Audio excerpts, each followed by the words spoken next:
Part 13, The Specific Anarchist Organization. Relations of the Specific Anarchist Organization with Social Movements.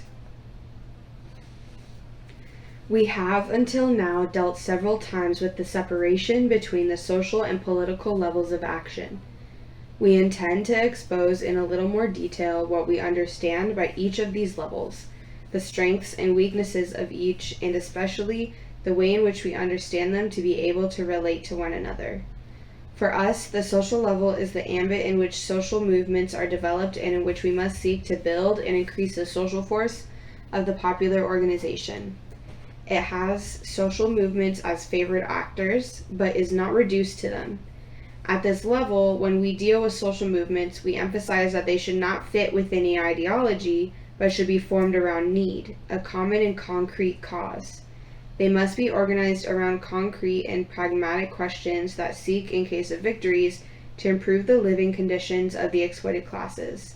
Social movements can be organized to struggle around the question of land, of housing, of work, to defend workers from the bosses, to demand improvements in the community, to advocate many other issues. Within these movements must be all of those interested in the struggle around these issues and who would benefit if the struggle was victorious. As we have seen, the more these social movements are organized and have the desired characteristics, such as force, class struggle, combativeness, autonomy, direct action, direct democracy, and revolutionary perspective, the more they will be able to construct the popular organization and permanently increase their social force. We understand that it is only with the convergence of the various social movements in the construction of the popular organization that we will be able to overcome capitalism and the state, and build libertarian socialism through the social revolution. That is, the social level is the most important level for the social transformation that we intend to imprint on society, and without it, any changes that you think of may not produce results other than the creation of a new class of exploiters. Therefore, the social level is the main protagonist in the process of social transformation. Nevertheless, as we have seen, some characteristics are inherent to the social level, which end up complicating this process of social transformation. Social movements to popular organization, to social revolution, to libertarian socialism. Firstly, because the various political forces that interact with the social movements and the social movements themselves often cause them not to have the desired characteristics for this process of transformation to happen. The difficulties that arise from the authoritarian forces that act in the social movements are many. There are organizations that seek to ideologize the movements, causing them to be weak. There are organizations that try to harness them, causing them to function for their own purposes that are different to the purposes of the movements. There are movements that do not seek the involvement of the exploited classes and end up becoming a vanguard detached from the grassroots. There are movements that function only with the help of governments and capitalists. There are movements completely tied to politicians, parties, and other authoritarian groupings. There are movements that want to elect candidates and only participate politically through representative democracy. There are movements that support hierarchical relations in which the leadership decides and the grassroots only obeys. There are reformist movements. There are isolated movements that do not want to connect with others.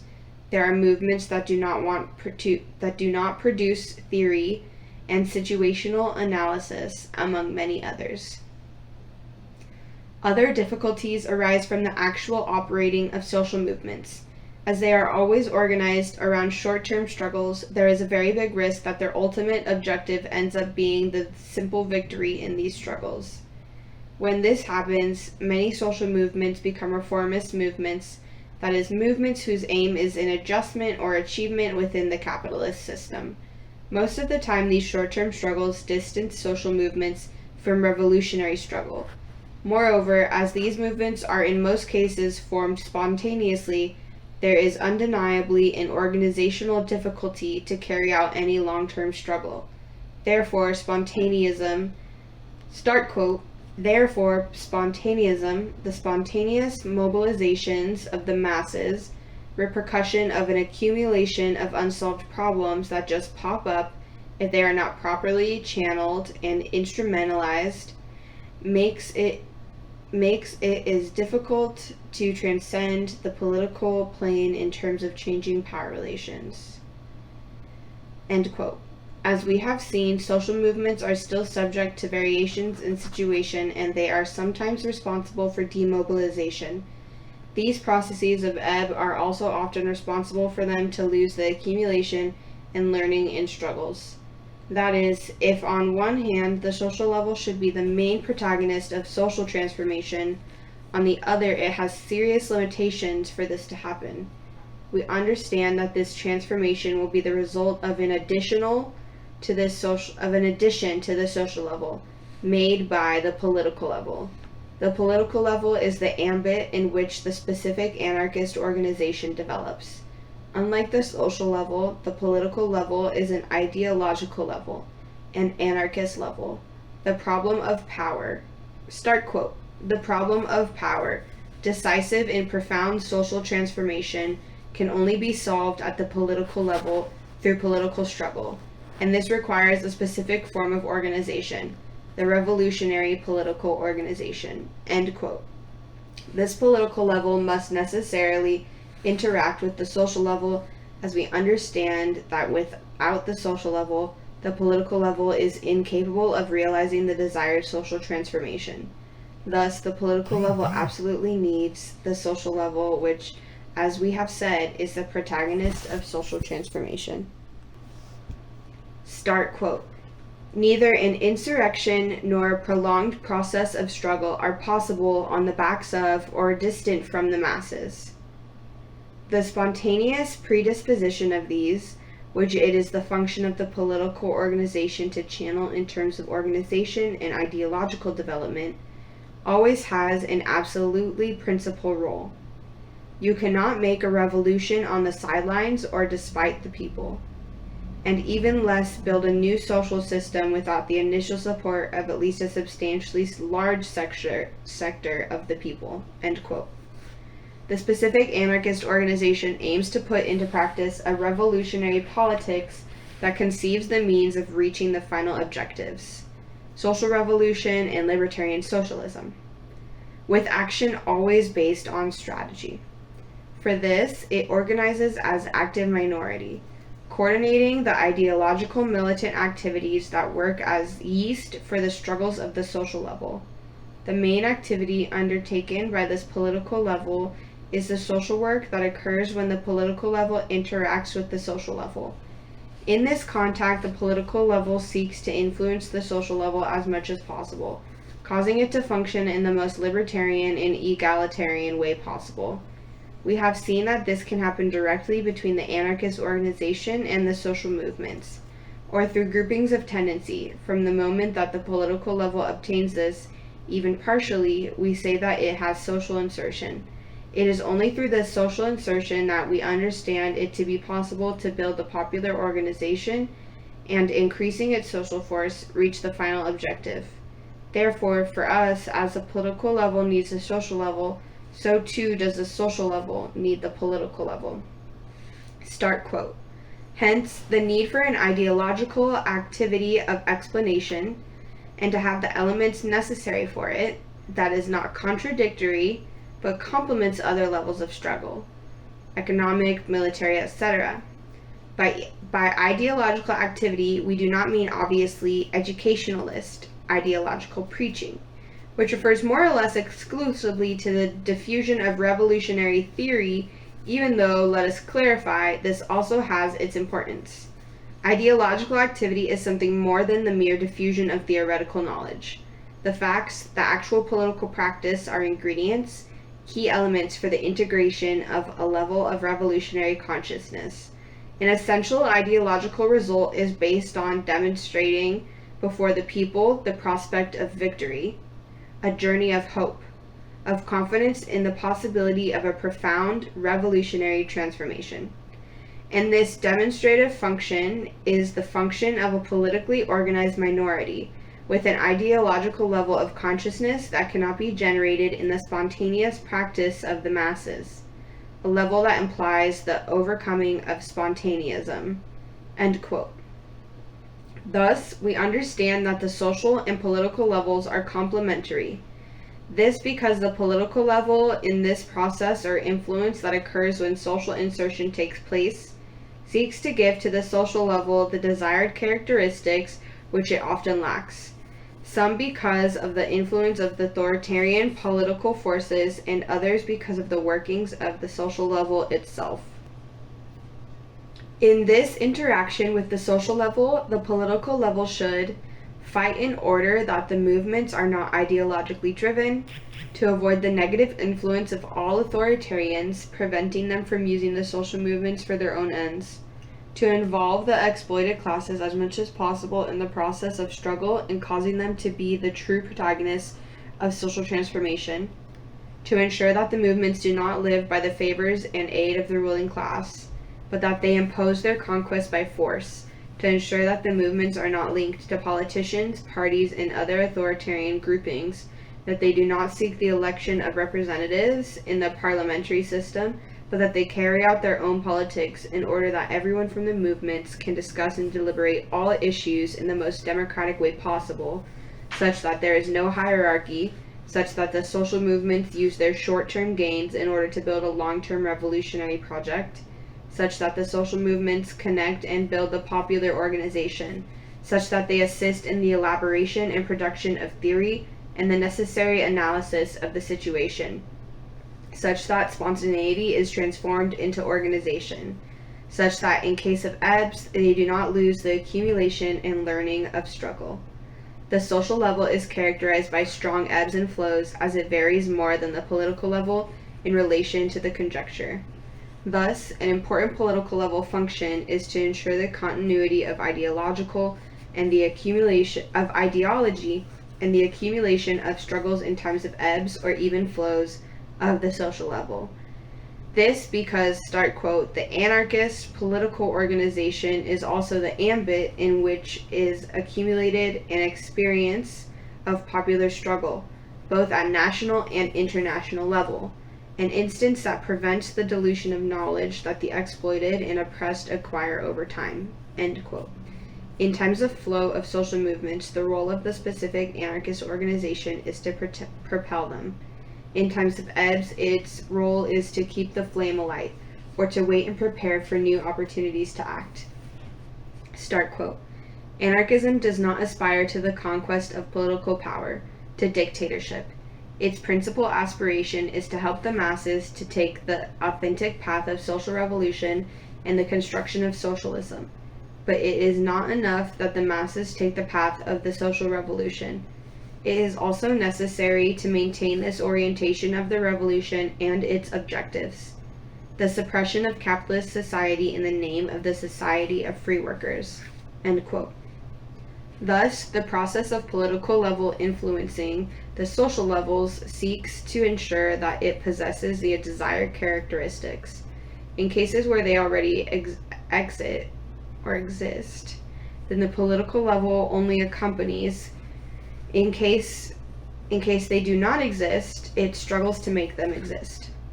When we define the political level as a specific anarchist organization of active minority, we are seeking a meaning opposed to that of the authoritarian vanguard organization. Authoritarians, while also producing a distinction between the social and political levels, believe that the political level has a relationship of hierarchy and domination in relation to the social level. Thus, the hierarchy and domination from within the political level of the authoritarian parties is reproduced in its relations with the social level. Similarly, do the authoritarians understand the reproduction of consciousness, which works with hierarchy and domination within the political level, and that in their understanding must be brought from the political level to the social level, from the conscious to the unconscious. This is how the relationship of hierarchy and domination of political level over the social level works. The relationship is not two-way, of the political to the social and vice versa, but rather a one-way relationship of only the political to the social, that ends up being a transmission belt of the ideas of the political. The authoritarian idea, which supports the vanguard as a beam of light that intends to illuminate the path of the people, is an example of this. The social level in darkness would depend on the light of the political level. We know from diverse historical examples that in this relationship in which the political level fights for the social, the political level obtains positions of privilege. Start quote.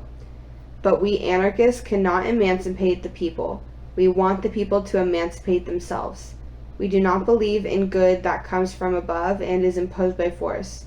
We want the new mode of social life to surge from the people's belly, corresponding to the degree of development attained by man and that can progress as they progress.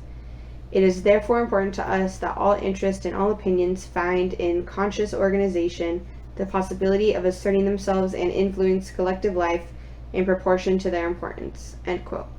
For any specific anarchist organization, the relationship between the social and political levels necessarily implies a serious discussion about the questions of ethics.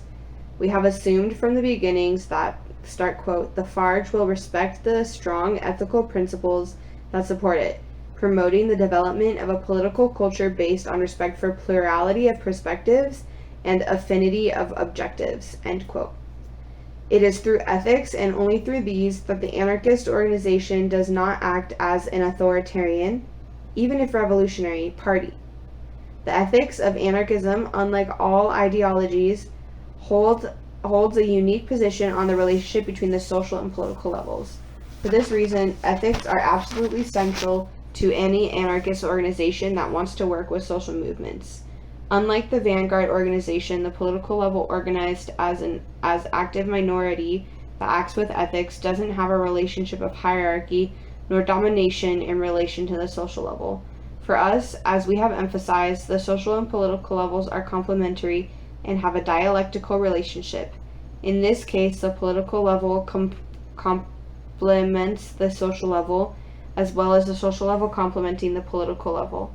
Contrary to what the authoritarians propose, the ethics of horizontality that work within the specific anarchist organization are reproduced in its relationship with social movements. When in contact with the social level, the specific anarchist organization acts with ethics and does not seek position of privilege.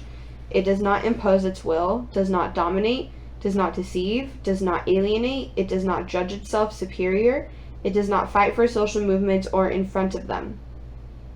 It struggles with social movements, not advancing even one step beyond what they intend to do. We understand that from this ethical perspective of the political level, there is no fire that is not collectively lit. There is no going forward illuminating the way of the people while the people themselves come behind in the dark. The objective of the active minority is with ethics, to stimulate, to be shoulder to shoulder, giving solidarity when it is needed and requested. By this, unlike the vanguard, the active minority is legitimate. Start quote. The individual application to support the social movement should be subject to the attitudes of those who intend to work in this situation. The supporter or even legitimate organizational militant must demonstrate that they are willing to listen much more than to talk. They must become aware of the circumstances in which the natural members that make up the specific social movement in which they are acting live. As part of a whole, an organization, they must grow with it and not define its paths and shape in an authoritarian and vertical way. It is important to remember that a collective construction process is always and above all a process of self-education. With time, if the proper codes of the group are followed, and only then the supporter or militant will realize that the most important thing is to contrast their ideology with the reality of the group, and not to try to reduce a social movement to their ideological certainties. End quote. This does not mean that we advocate a certain type of grassrootsism, which understands everything that the social movements advocate to be right. We know that the majority of the time these movements possess characteristics different to those we desire, and what's worse, from time to time make shifts to the right and defend capitalist or even dictatorial positions, as was the case of fascism. Therefore, if on the one hand we do not believe that we should be in front of the social movements, we also do not believe that we should be behind them, following all their wishes. We want to be in a position of equality, and on seeing that they are distanced from the positions that we believe to be the most correct for the intended project of social transformation, we struggle internally and seek to influence them to have the characteristics already explained. Start quote. It is not that we believe that the masses are always right, or that we want always to follow them in their changing moods. We have a program and ideal to make triumph, and that is why we distinguish ourselves from the mass and our party people. We want to act on it, propel it on the path that we believe to be best. But as our objective is to liberate and not to dominate, we want to habituate it to free initiative and free action. End quote. Besides this, contrary to the authoritarians, for us the social level influences and must always influence the political level. That is, the political level, by comparing its ideology with the practice of the social level, will also have very important contributions that should be added to the anarchist organization. We only believe it to be possible for the political level to conceive a consistent revolutionary strategy from the moment that it has contact with practice at the social level. Thus, we argue that this two-way street between the political and the social also has a lot to contribute to the political level. We think that this division between the social and political levels will be necessary until such time as the social revolution is consolidated and secured, with libertarian socialism in function. At this time, the political level should merge into the social level.